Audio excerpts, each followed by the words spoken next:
Any hospital that would be owned by the Catholic Church would be forbidden by their rules from facilitating any terminations of pregnancy in their hospitals, as well as contraception and sterilisation and all of the other things that are integral to women's health.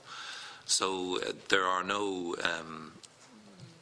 some maternity units around the country which are in hospitals which are owned by religious, and there are some gynecological services in hospitals owned by the Catholic Church, and they don't do sterilisations. And for example, if they want to put in the Mirena coil, they have to put it in for heavy periods as opposed for contraceptive purposes. So there's a bit of more hypocrisy going on there.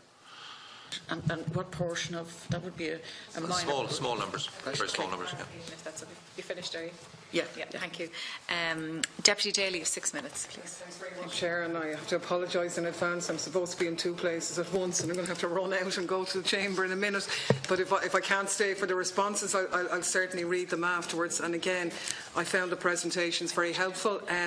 Dr. Boylan, you said in your presentation that the 8th Amendment has caused grave harm to women, including death. I was glad, Professor, that you clarified to Senator Rowan about the Savita investigation team, because my clear understanding of what she said was that actually the legislative position did have a serious impact on the clinical professional judgment. And I suppose in the context of that and your statement, is this largely because of, I suppose, the artificial divide between health and life, and that's a fine line that can change, and that you're waiting for it to become life-threatening, and the removal of that distinction would, to a great extent, tidy up that matter? Again, slightly linked to that, we hear a lot that Ireland, you repeated, is quite a safe place to give birth, but is it not the case that the ones that are better than us have quite a liberal abortion regime? So it's not an argument, it's also used to say, oh, we don't have abortion in Ireland, therefore we have safe maternity care, but actually the ones that are higher than us have a liberal abortion regime. And could you explain more how that's linked in to our ability to access abortion services in Britain? The other question that I'm going to have to ask with this group is just about the abortion pill, and it ties back with this area of resources as well, because the head of obstetrics and gynaecology in the UK last week came out and said that in her opinion the legislation in England needs to be changed to allow nurses and midwives make the abortion pill available. They make this medication available anyway in cases of miscarriages. They carry out vacuum aspiration and that as well. Is that not a way in which to, I suppose, deal with a resources issue? That this is an approved medical pill that's certified in Ireland, can be administered in a GP's office or, by a nurse, and that really, given the numbers who access it in the first trimester, that actually there's no real resources required, and that's maybe something you could tease out.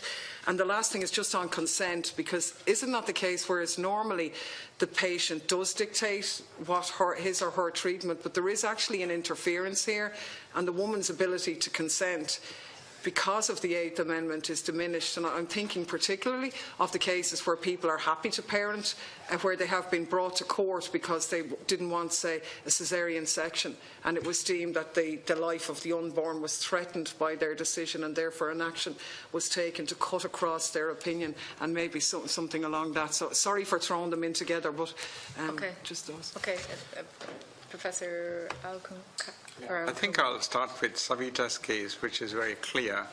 That is actually certain conditions, the disease process escalates very steeply, so there's no time. By the time you miss the boat, for example, once the maternal mortality with severe sepsis is 20 to 40%, and if she gets septic shock, it is up to 60%. And every hour there's a delay in treatment, there's a 6% increased chance of maternal mortality. So there's no time to really waste, and the clinician will have to just say, she is going into sepsis, a fever, high pulse, I must do it. But because the heartbeat is there, then you start dilly-dallying and the whole thing. So I think there's no question the medical practitioner should be given the opportunity to do that. I think the second question was about the dispensing of the tablets by nurses, pharmacists, and so on.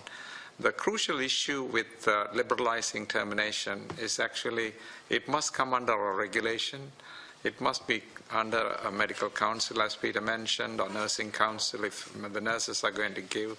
The most important thing is actually it has to be registered with some clinical person, whether it's a nurse, midwife, or doctor, saying she's at gestation, this is the medication done, and also give the telephone number to the patient, ring me if there is fever, high pulse, bleeding, so she has immediate contact.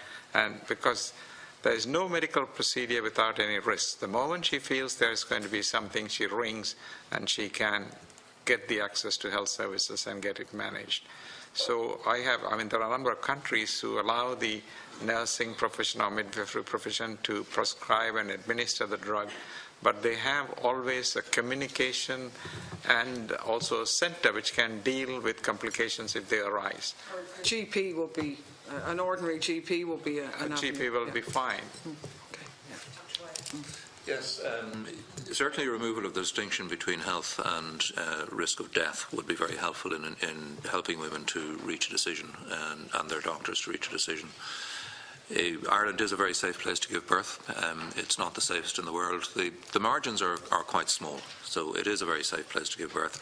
However, if we didn't have access to the UK, our maternal mortality rate would shoot up, because women would access unsafe, illegal, backstreet, if you like, abortion. And that's undeniable. The best example of that is Romania, when Căsescu came into power. And I've provided information on that in my position paper. Certainly, midwives and nurses are very, there's a nurse practitioner program where they can gain prescribing skills, and that happens nowadays in maternity units. So yes, certainly, and as Arul said, it's important that they have backup and a phone number and so on. And with regard to consent, you made mention of forced caesarean sections because of concern about the condition of the baby. That's very, very rare.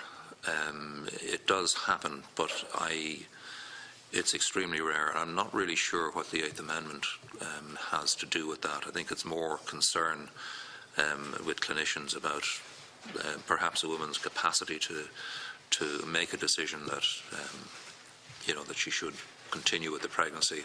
And these are pregnancies that are well into term, and 38, 39, 42, 43 and 44 weeks, and maybe with significant fetal concerns. They're not related to termination of pregnancy, really. I concur with Dr. Boylan on the consent issue, and in relation to the measure of safety, I would urge that the committee here would widen the deliberation to consider a serious morbidity, and that may be psychological and social morbidity as well. I think we're measuring the wrong outcome by looking purely at mortality figures, and last week's witnesses alluded to the fact that you can't see the national and subnational data from mortality. You have to look for more qualitative data. Thank you, Deputy. Deputy